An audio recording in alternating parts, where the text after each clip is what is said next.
नमस्कार मित्रों, मेरा नाम अनुराग भारद्वाज है और भारतीय राज्य व्यवस्था की सीरीज में आज मैं लेकर आया हूं एक बहुत ही महत्वपूर्ण टॉपिक जिस पर न केवल यूपीएससी अपितु स्टेट राज्यों के पीसीएस भी काफी प्रश्न बनाते हैं। यकीन मानिए कि जब यूपीएससी 15 से 20 क्वेश्चन पूछता है राज्य व्यवस्था में, तो उन 15 से 20 क्वेश्चंस में 4 से 5 क्वेश्चन एक ही टॉपिक से रिलेट करते हैं, प्रत्यक्ष या अप्रत्यक्ष रूप से, और वो टॉपिक है मौलिक अधिकार। मौलिक अधिकारों की इंग्लिश जो वीडियो है, इंग्लिश मीडियम में जो वीडियो है, वो मैं ऑलरेडी अपलोड कर चुका हूं। तो those who are from English medium background they can watch my video there on my channel. Hindi के लिए आज मैं लेकर प्रस्तुत हुआ हूं। तो सबसे पहले हम बात करते हैं इसके ऐतिहासिक पृष्ठभूमि की। तो जो मौलिक अधिकार है भारत में, भारतीय संविधान में मौलिक अधिकार का ये जो संकल्पना है, ये लिया गया है अमेरिकी संविधान से। सभी जानते हैं अमेरिकी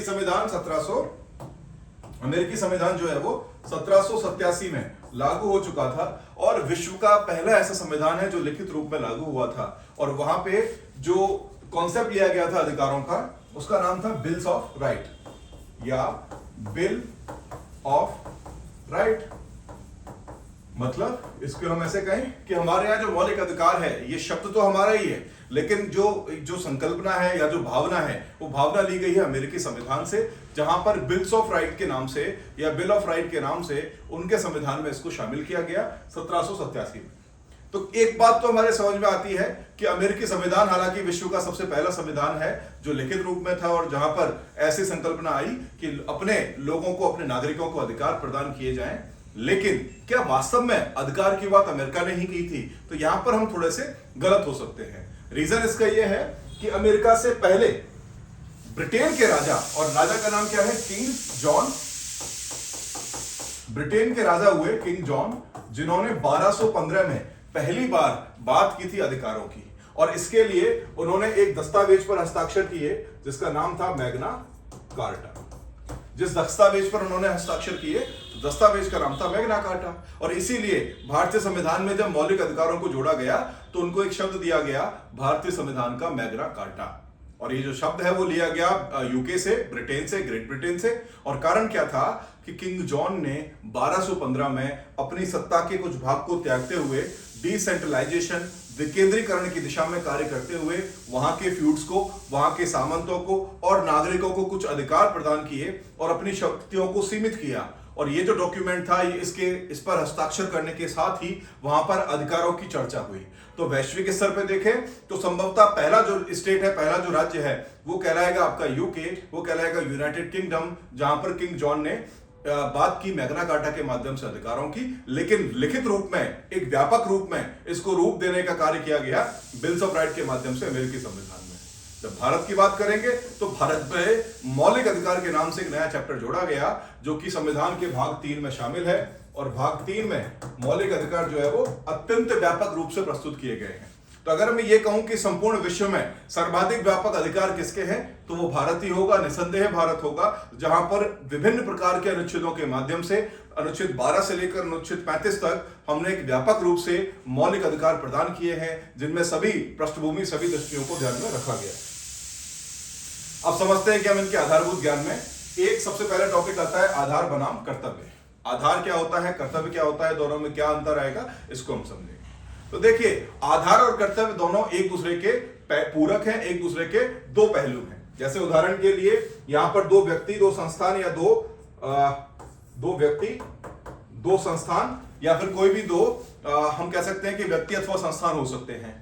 ऐसे में जब कोई एक व्यक्ति अपने अधिकारों को एंजॉय करता है, एक व्यक्ति जब अपने अधिकारों का उपयोग करता है, तो निसंदेह वह दूसरे व्यक्तियों पर कुछ कर्तव्य थोपता है, अर्थात एक व्यक्ति का अधिकार दूसरे व्यक्ति का कर्तव्य बन जाता है।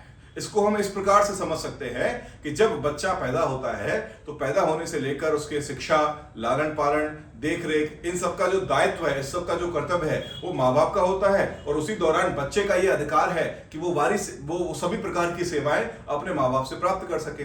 जबकि जब माँ बाप बुढ़ापे में जाएंगे, अपने वृद्धावस्था में जाएंगे, तब बच्चा जो पहले अधिकारों का उपभोग कर चुका है, अब उसका कर्तव्य बनेगा कि वो अपने माँ बाप का क्या करे, अपने माँ बाप के लालन पालन के लिए, उनके पोषण के लिए कार्य करे, प्रयास करे। वहीं अब माँ बाप का, उसके पेरेंट्स का, उसके अभिभावकों का यह अधिकार होगा कि वो अपने बच्चे से ये सारी सेवाएं या सुविधाएं प्राप्त कर सके।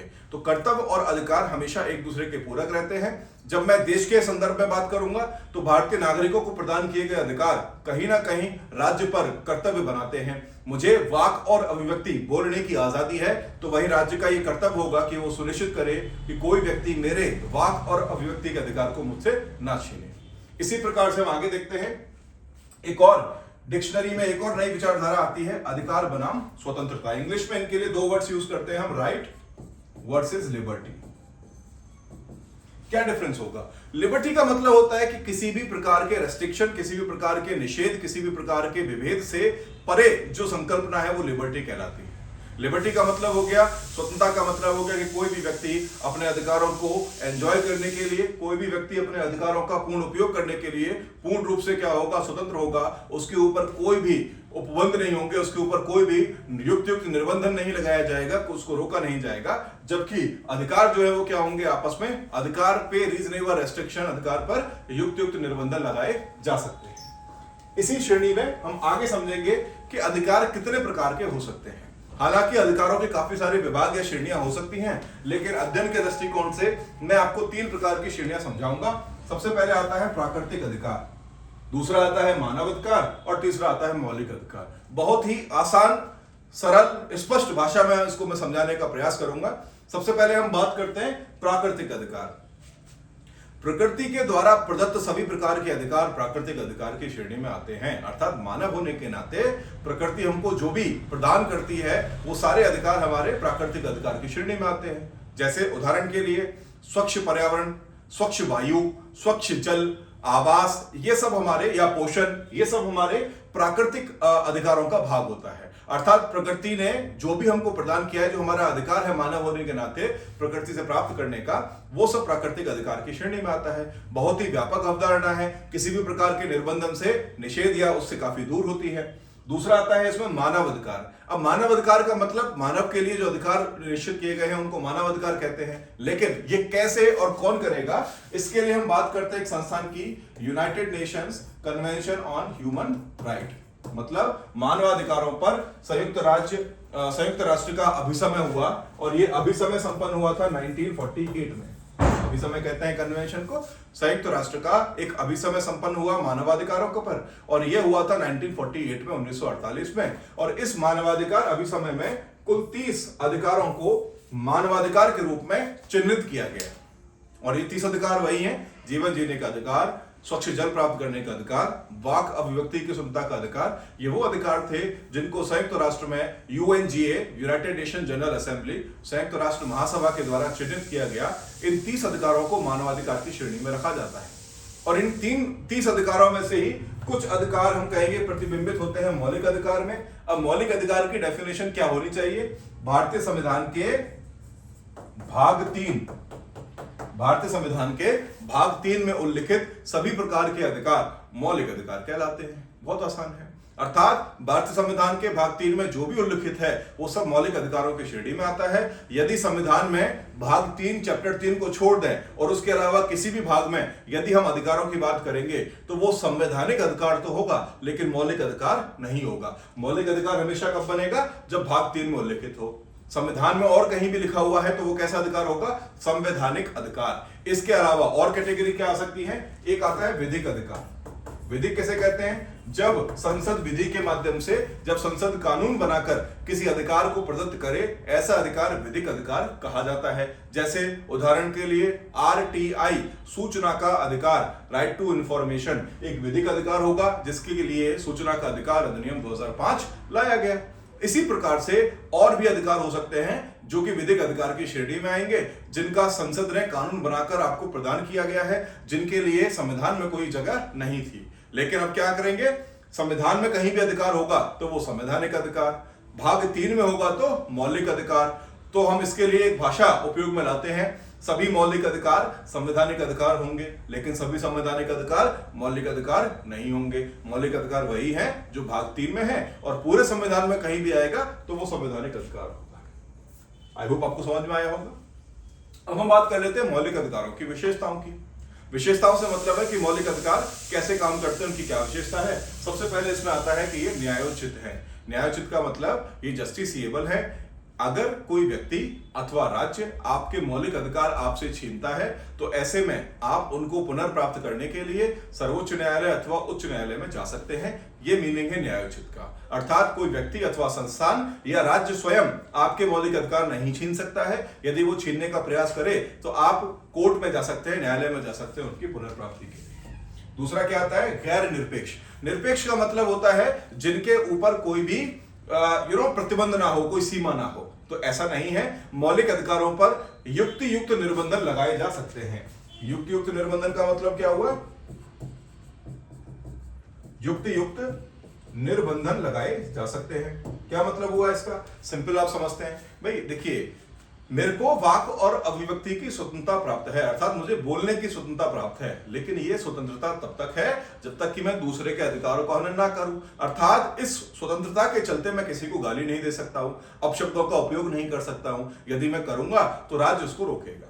इसी प्रकार से और भी मौलिक अधिकार है। मुझे धार्मिक स्वतंत्रता का जो मौलिक अधिकार प्राप्त है वो डिसेंसी और मोरालिटी के साथ में प्राप्त है। अर्थात मेरे स्वास्थ्य पर कोई नकारात्मक प्रभाव नहीं पड़ना चाहिए, या मैं सदाचार को पालन करते हुए करूंगा, या लोक व्यवस्था में उल्लंघन नहीं करूंगा। ये सब जो है वो क्या है? युक्ति युक्त निर्बंधन। अर्थात कोई भी मौलिक अधिकार सापेक्ष प्रकृति का होगा, निरपेक्ष प्रकृति का नहीं होगा। उनके ऊपर युक्ति युक्त निर्बंधन राज्य स्थापित कर सकता है, बशर्ते कि आप किसी और के मौलिक अधिकारों को उल्लंघन न करें। फिर आता है गैर स्थायी। स्थायी का मतलब हो गया परमानेंट, गैर स्थायी का मतलब हो गया कि इनको कभी भी संसद छीन सकता है। मौलिक अधिकारों को संसद 368 अधिनियम के माध्यम 368 अनुच्छेद के माध्यम से मौलिक अधिकारों को पूर्ण रूप से समाप्त कर सकता है। कैसे किया है आगे आने ही वाला है, अभी आपको बताऊंगा। लेकिन मौलिक अधिकारों को हम पूर्ण रूप से समाप्त भी कर सकते हैं। ये अधिकार संसद को प्राप्त है। फिर आता है नागरिक बनाम गैर नागरिक उपलब्धता। मतलब क्या हुआ? आपको मैंने बताया था कि अनुच्छेद 12 से लेकर 35 तक मौलिक अधिकारों का उल्लेख किया गया है, जिनमें से कुछ सामान्य इंफॉर्मेशन है, सूचना है, बाकी सब मौलिक अधिकार है। यहां पर कुछ नंबर मैं आपको बता रहा हूं, 15, 16, 19, 29 और 30। 15, 16 एक पेयर है, 19 एक अकेला है, 29 और 30 एक पेयर है। 29, 30, 15, 16, 19 ये 5 ऐसे मौलिक अधिकार हैं जो भारत में केवल और केवल भारतीय नागरिकों को ही प्राप्त है।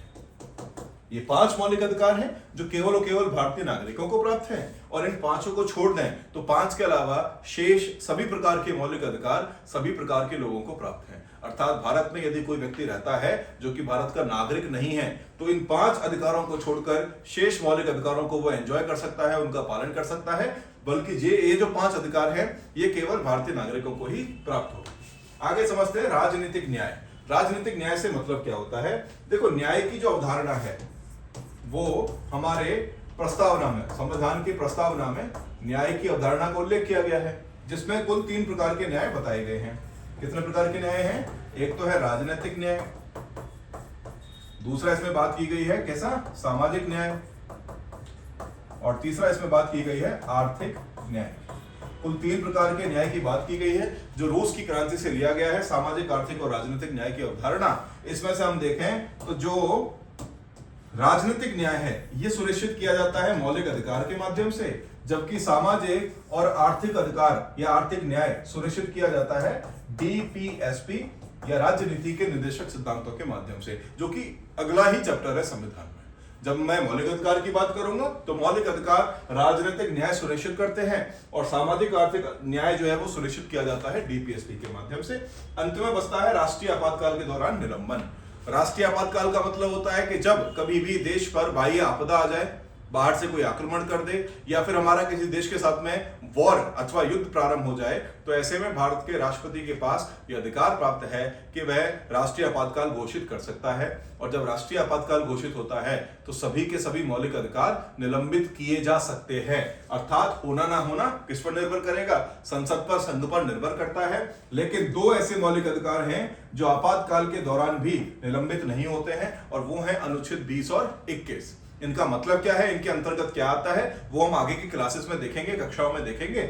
यहां पर हमको समझना है कि दो मौलिक अधिकारों को छोड़कर शेष सभी प्रकार के मौलिक अधिकार निलंबित हो जाते हैं जब हम बात करते हैं राष्ट्रीय आपातकाल की। तो आई होप आपको ये विशेषता समझ में आई होंगी। अब एक बार हम छोटा सा स्वरूप देख लेते हैं सारे मौलिक अधिकारों का। मौलिक अधिकार कुल 7 है नंबर में। जब संविधान निर्माताओं ने मौलिक अधिकार चैप्टर डाला तो उस समय पर कुल 7 मौलिक अधिकारों की बात की गई थी। कौन कौन से थे? समानता का अधिकार, स्वतंत्रता का अधिकार, शोषण के विरुद्ध अधिकार, धार्मिक स्वतंत्रता का अधिकार, सांस्कृतिक एवं शैक्षणिक स्वतंत्रता का अधिकार, संपत्ति का अधिकार और संवैधानिक उपचारों का अधिकार। समानता का अधिकार जो है वो अनुच्छेद 14 से लेकर 18 तक उल्लिखित किया गया। स्वतंत्रता का अधिकार अनुच्छेद 19 से लेकर 22 तक सुनिश्चित किया गया। शोषण के विरुद्ध अधिकार अनुच्छेद 23 और अनुच्छेद 24 में उल्लिखित किया गया। धार्मिक स्वतंत्रता का अधिकार अनुच्छेद 25 से लेकर 28 तक उल्लिखित किया गया। सांस्कृतिक एवं शैक्षणिक स्वतंत्रता का अधिकार अनुच्छेद 29 और 30 में शामिल किया गया। ये जो है अनुच्छेद 31 ये रखा गया था संपत्ति के अधिकार के लिए, और अंत में आता है संवैधानिक उपचारों का अधिकार, ये अनुच्छेद 32 में शामिल किया गया।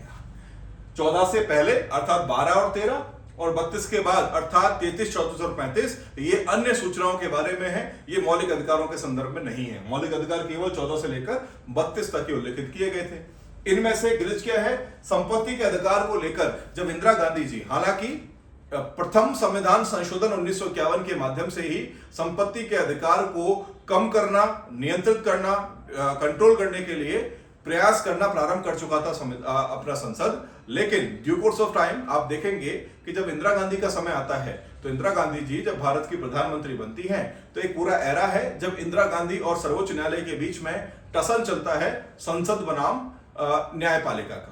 और ऐसे में उस टसल को लेकर एकमात्र बोन ऑफ कंटेंशन था, जो जड़ है समस्याओं की, वो एक ही था, वो था संपत्ति का अधिकार। और जब ऐसा हुआ कि इंदिरा गांधी को अपने पद से हटना पड़ा और उनकी जगह पर जनता दल की पहली बार सरकार बनी जिसके प्रमुख थे मोरारजी देसाई, तो मोरारजी देसाई ने आते ही 44वें संविधान संशोधन के माध्यम से, मोरारजी देसाई ने 44वें संविधान संशोधन के माध्यम से 1978 में सबसे पहला काम यही किया कि संपत्ति के अधिकार को मौलिक अधिकारों की श्रेणी से निकालकर संविधान के भाग 12 में 300A आर्टिकल के अंतर्गत, अनुच्छेद 300 का के अंतर्गत उसको स्थानांतरित कर दिया।